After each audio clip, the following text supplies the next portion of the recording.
To a new session of KCC tutorials. तो बच्चों, आज का हमारा टॉपिक है कक्षा 7वीं का चौथा लेसन देहात और शहर, जिसका फर्स्ट पार्ट हमने पढ़ा है। अब हम दूसरा पार्ट देखेंगे। तो वीडियो स्टार्ट करने से पहले एक रिक्वेस्ट है कि अगर आपको हमारी वीडियो अच्छी लगती है, हमारे चैनल से आपको हेल्प हो रही है, तो please like, share and comment कीजिए। तो आज का लेसन हम स्टार्ट करते हैं। देहात और शहर। फर्स्ट पार्ट में हमने देखा था कि देहात मतलब गांव शहर को लेटर लिखता है और उस लेटर में वो अपनी कुछ समस्याओं के बारे में बताता है, जो कुछ प्रोग्रेस हुई है उसके बारे में बताता है और सॉल्यूशन भी मांगता है। तो अब जो शहर है वो गांव को खत लिखता है और इस खत में क्या बताएगा कि गांव कैसे प्रोग्रेस कर सकता है और अपने समस्याओं को कैसे सॉल्व कर सकता है। प्रिय मित्र देहात, नमस्कार। ये खत कब लिखा है? दिनांक 15 अगस्त 2017 को। तो 15 अगस्त को क्या होता है? हमारा इंडिपेंडेंस डे।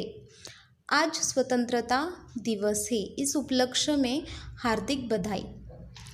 तो शहर क्या कहता है कि आज क्या है? स्वतंत्रता दिवस मतलब इंडिपेंडेंस डे है, इसलिए हार्दिक बधाई मतलब कॉन्ग्रेचुलेशंस। पत्र मिला, तुम्हारा खत मुझे मिला। तुम्हारी प्रगति के बारे में जानकर खुशी हुई। तुम्हारी जो प्रोग्रेस हो रही है उसके बारे में जानकर मैं हैप्पी हुआ, मुझे बहुत खुशी हुई। मित्र, परिवर्तन सृष्टि का नियम है। परिवर्तन मतलब चेंजेस, सृष्टि मतलब क्या? तो नेचर, और नियम मतलब रूल। तो जो कोई भी चेंजेस हो रहा है तो वही नेचर का रूल है। भला तुम्हारी स्थिति क्यों न बदलती? धीरे धीरे और भी विकास होगा। कि तुम्हारी स्थिति, तुम्हारी जो कंडीशन है वो ज़रूर बदलेगी और अभी जितनी बदली है उससे ज़्यादा भी तुम्हारी प्रोग्रेस ज़रूर होगी। धीरे धीरे रे मना, धीरे सब कुछ होए। माली सींचे 100 घड़ा, ऋतु आए फल होए। ये संत कबीर का बहुत फेमस दोहा है। इसमें संत कबीर क्या कहते हैं कि धीरे धीरे रे मना मतलब अपने मन को स्लो करो, अपना जो मन है उसे स्लो करो, क्योंकि सब कुछ क्या होता है? स्लोली स्लोली सब कुछ होता है, धीरे धीरे ही सब कुछ होता है। माली सींचे 100 घड़ा मतलब क्या? माली मतलब जो गार्डनर होता है, वो जो पेड़ है उन्हें 100 घड़े भी अगर पानी डाले फिर भी फल नहीं आएगा। फल कब आएगा? जब उसके पकने का सीज़न आएगा, मतलब जब ऋतु आएगा तभी उसे फल आएगा। तो इसलिए हमें क्या करना है? सब्र, पेशेंस रखने हैं। माना कि कुछ परेशानियां हैं। वहाँ के परिवार तेज़ी से मेरे यहाँ आ रहे हैं, परंतु यहाँ आकर भी सब कहाँ सुखी है। तो शहर क्या कहता है कि कुछ परेशानियां हैं, तुम्हें बहुत सारे प्रॉब्लम्स हैं। वहाँ के जो परिवार, वहाँ की जो फैमिलीज़ है वो कहाँ आ रही हैं? शहर आ रही है, लेकिन शहर आके भी वो सुखी नहीं है, वो हैप्पी नहीं है। चिराग तले अंधेरा। चिराग तले अंधेरा मतलब क्या? कि चिराग के नीचे ही अंधेरा होता है। जो चिराग मतलब जो दिया होता है वो पूरे जग में रोशनी फैलाता है, लेकिन दिए के नीचे ही अंधेरा होता है। मतलब क्या? कि सबको दिख रहा है कि गांव में बहुत अच्छी लाइफ है, बहुत अच्छी लाइफस्टाइल है, लेकिन सच में क्या है ये सिर्फ शहर को ही पता है ना। तो जिन बस्तियों में, जिन हालातों में वे रहते हैं, तुम सुनोगे तो और बेचैन और व्यथित हो जाओगे। तो शहर क्या कहता है कि जो गांव से लोग आते हैं काम ढूंढने के लिए, तो जो वो जिन बस्तियों में, जिन हालातों में, मतलब जिन सिचुएशन में रहते हैं, तो वो सुनोगे तो तुम खुद अपसेट हो जाओगे, तुम खुद दुखी हो जाओगे। मेरे यहाँ की दिन ब दिन बढ़ती भीड़ से मैं परेशान हो उठा हूँ। अब क्या होता है ना, शहर की आबादी ऑलरेडी बढ़ रही है, गांव से भी लोग शहर ही आते हैं, तो इसलिए दिन ब दिन मतलब हर दिन क्या हो रहा है? आबादी मतलब क्या? तो लोग, भीड़ बढ़ रही है, पॉपुलेशन बढ़ रही है। जिस चमक दमक की बात तुम कर रहे हो वह सबको कहाँ उपलब्ध है? अब जो छोटी छोटी बस्तियों में रहते हैं, बहुत गरीबी से दिन काट रहे हैं, तो उन्हें वो चमक दमक नहीं मिलती, उन्हें वो सब फैसिलिटीज़ नहीं मिलती। तुम्हारे यहाँ से जो यहाँ आते हैं कई बार बाद में पछताते हैं। कई बार सबको क्या होता है? रिग्रेट होता है कि हम यहाँ क्यों आए, हम गांव में ही खुश थे। मैं चाहता हूँ कि तुम अपने लोगों को समय रहते अपना महत्व समझाओ। तो शहर क्या कहता है कि गाँव तुम क्या करो, अपना महत्व लोगों को अभी समझाओ, क्योंकि सब अगर गाँव छोड़कर शहर आ जाएंगे तो गाँव तो उजड़ जाएगा, और फिर जो शहर है उसमें भी पॉपुलेशन इतनी बढ़ेगी कि लोग जी नहीं पाएंगे। छोटा परिवार सुखी परिवार की बात अब उनकी समझ में आ जानी चाहिए। छोटा परिवार सुखी परिवार मतलब अगर लोग परिवार में ज़्यादा लोग हो तो वो अपने परिवार का पेट भी नहीं पाल सकते और उन्हें कुछ प्रोवाइड भी नहीं कर सकते, कुछ अच्छी फैसिलिटीज़ भी नहीं दे सकते, पढ़ा लिखा भी नहीं सकते। इसलिए छोटा परिवार हमेशा सुखी हैप्पी परिवार होता है। तो ये अब लोगों को समझ में आना चाहिए। तुम उन्हें बुराइयों से दूर रखकर विभिन्न व्यावसायिक कौशलों, कंप्यूटर संबंधी जानकारी विकसित करने की तरफ ध्यान दो। तो शहर क्या कहता है, गांव को क्या करना चाहिए?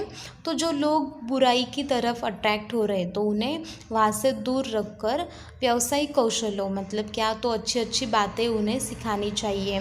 कंप्यूटर मोबाइल इन सब जो न्यू टेक्नोलॉजी आई है तो उनकी तरफ उनका ध्यान खींचना चाहिए। खेल तो ग्रामीण जीवन की आत्मा है। दौड़ना, तैरना, पेड़ों पर चढ़ना उतरना तो वह वहाँ के बच्चों की रग रग में रचा बसा है।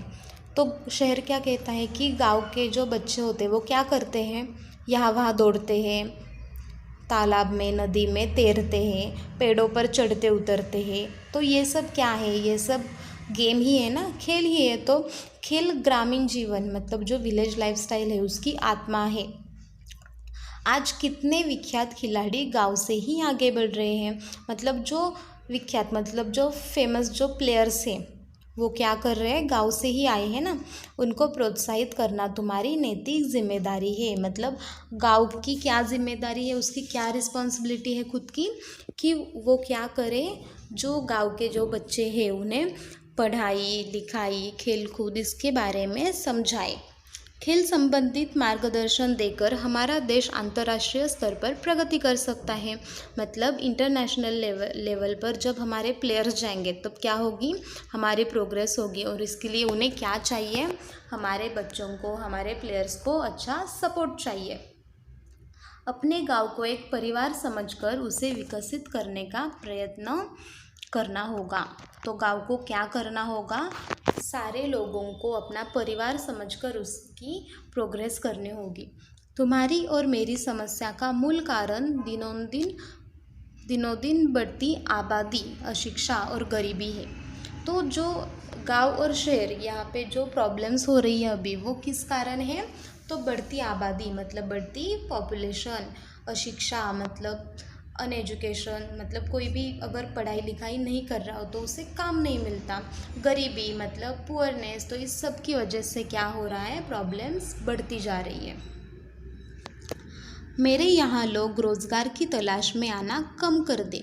तुम गांव वालों को सहकारिता का महत्व समझाओ। मतलब क्या, कि लोगों को क्या करना चाहिए, अपने गांव में जो लोग हैं उनकी हेल्प करनी चाहिए। अगर हमारे पास कुछ काम हो तो उन्हें देना चाहिए। रोज़गार मतलब काम की तलाश में अगर लोग शहर नहीं जाएंगे तो क्या होगा, गांव की ही प्रोग्रेस होगी।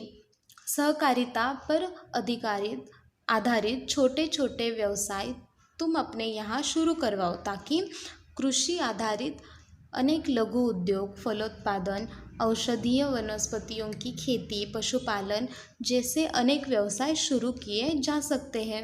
अब क्या कर सकते हैं लोग, अगर हमारे यहाँ कोई बड़ी फैक्ट्री नहीं है तो छोटे छोटे कुछ धंधे कर सकते हैं ना, जैसे कि खेती लोग करते हैं तो खेती पे आधारित क्या काम है, हमें जैसे पता है कि हमने पढ़ा है। पशुपालन मतलब क्या, एनिमल हस्बेंड्री, हम क्या कर सकते हैं, एनिमल हस्बेंड्री कर सकते हैं। फलोत्पादन मतलब फ्रूट्स की खेती कर सकते हैं। औषधीय वनस्पतियों की भी हम खेती कर सकते हैं। लघु उद्योग होते हैं छोटे छोटे, वो हम कर सकते हैं। तो ये व्यवसाय अगर हम शुरू करेंगे तो वहाँ पे हम भी काम करेंगे, बहुत सारे लोग काम करेंगे, इसलिए रोज़गार की जो समस्या है वो दूर हो जाएगी। अरे देहात भाई, कितने भाग्यशाली हो कि तुम प्रदूषण मुक्त वातावरण में रहते हो। तो शहर क्या कहता है कि देहात भाई, गाँव भाई, तुम क्या हो, बहुत भाग्यशाली, बहुत गुड लक है तुम्हारा। कौन सा गुड लक है कि तुम क्या करते हो, प्रदूषण मुक्त, मतलब जहाँ पे बिल्कुल भी पोल्यूशन नहीं हो, ऐसे इन्वायरमेंट में तुम रहते हो। खुला खुला परिसर, न धुआं न वाहनों की चिल्लपों, हरे भरे पेड़, ये सब चीज़ें तुम्हारे पास है। तो क्यों इतना भाग्यशाली है गांव? क्योंकि खुला खुला परिसर है, धुआं नहीं है, गाड़ियों का धुआं नहीं है, फैक्ट्रीज़ का धुआं नहीं है, वाहनों की चिल्लपों मतलब वाहनों का जो व्हीकल्स होते हैं उनका शोर नहीं है, हरे भरे पेड़ है, हरियाली है चारों तरफ। तो ये सब कुछ गांव में है, इसलिए गांव क्या है, भाग्यशाली है, बहुत लकी है।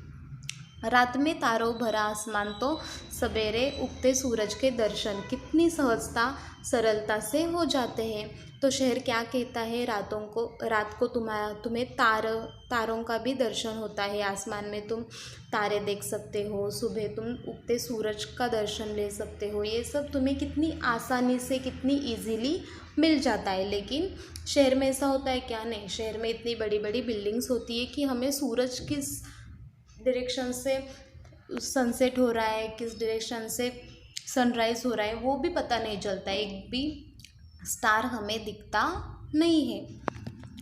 हम तो इमारतों के जंगल में बदल गए हैं। जैसा मैंने कहा कि शहर में बहुत सारी बिल्डिंग्स होती है, इमारतों का जंगल मतलब बिल्डिंग्स का फॉरेस्ट बन गया है। पेड़ है क्या? नहीं है। खुले आसमान, बड़ा मैदान हमारे लिए कितने अनमोल एवं दुर्लभ हो गए हैं, ये तुम नहीं समझ सकते। अब शहर क्या कहता है कि गांव में ये सब कुछ है, लेकिन हमारे पास नहीं है। हमारे पास खुला आसमान नहीं है, बड़े ग्राउंड्स नहीं है, और क्या नहीं है, ये सब क्या है हमारे लिए? अनमोल मतलब प्रीशियस है, और दुर्लभ मतलब रेयर है। क्योंकि शहर में कहीं भी हमें ज़्यादा खुला आसमान नहीं दिख सकता, बिल्डिंग्स की वजह से कुछ भी नहीं दिखता है, कोई हरियाली वगैरह कुछ भी नहीं है। तुम्हारे तहसील और क्षेत्र के लोगों को चाहिए कि वे अपने क्षेत्र का सर्वांगीण विकास करने के लिए अपने जनप्रतिनिधियों का सहयोग लें। मतलब क्या कि जो एडमिनिस्ट्रेशन एरिया होता है, मतलब क्या तालुका, जो डिस्ट्रिक्ट, जो कुछ भी होता है, तो उनके जो लोग होते हैं तो उन्हें क्या करना है, तो अपने क्षेत्र का मतलब अगर किसी डिस्ट्रिक्ट का वो लीडर है तो उसे क्या करना है, अपने जो गांव, छोटे छोटे गांव के जो लीडर होते हैं उनका हेल्प लेके हमारा एरिया है उसका विकास करना है। सर्वांगीण विकास मतलब क्या कि एजुकेशन हो या फिर गेम्स हो, कुछ भी हो, तो उसका क्या है, उसकी सबकी प्रोग्रेस करनी है। तुम्हारे यहाँ जो बच्चे विद्यालय में पढ़ रहे हैं, यदि अभी से उन्हें सही दिशा, उचित मार्गदर्शन दिया जाए तो भविष्य में वे ही हम सबकी व्यथा कम कर सकते हैं। अब शहर क्या कहता है कि जो बच्चे अभी विद्यालय में पढ़ रहे हैं, मतलब क्या, तो जो अभी विद्यालय में पढ़ रहे हैं वही हमारा फ्यूचर है ना। तो उन्हें अगर सही दिशा मतलब सही डायरेक्शन, उचित मार्गदर्शन, अच्छी एडवाइस, सपोर्ट मिले तो वो ही भविष्य में क्या कर सकते हैं, ये सब समस्याएं दूर कर सकते हैं। वे ही हमारे आशा स्थान हैं, उनसे ही हमारी सारी एक्सपेक्टेशन है। क्यों? क्योंकि वो बच्चे ही क्या करेंगे, हमारा फ्यूचर सुधारेंगे, हमारी सारी समस्याएं दूर करेंगे। मुझे पूरा विश्वास है कि उन पर अवश्य ध्यान दिया जाएगा। मतलब जो छोटे बच्चे हैं, हमारी जो न्यू जनरेशन है, तो उन पर हमें अवश्य ध्यान देना चाहिए, उन्हें सपोर्ट करना चाहिए, उन्हें सही डायरेक्शन में भेजना चाहिए। तुम्हारा अपना शहर।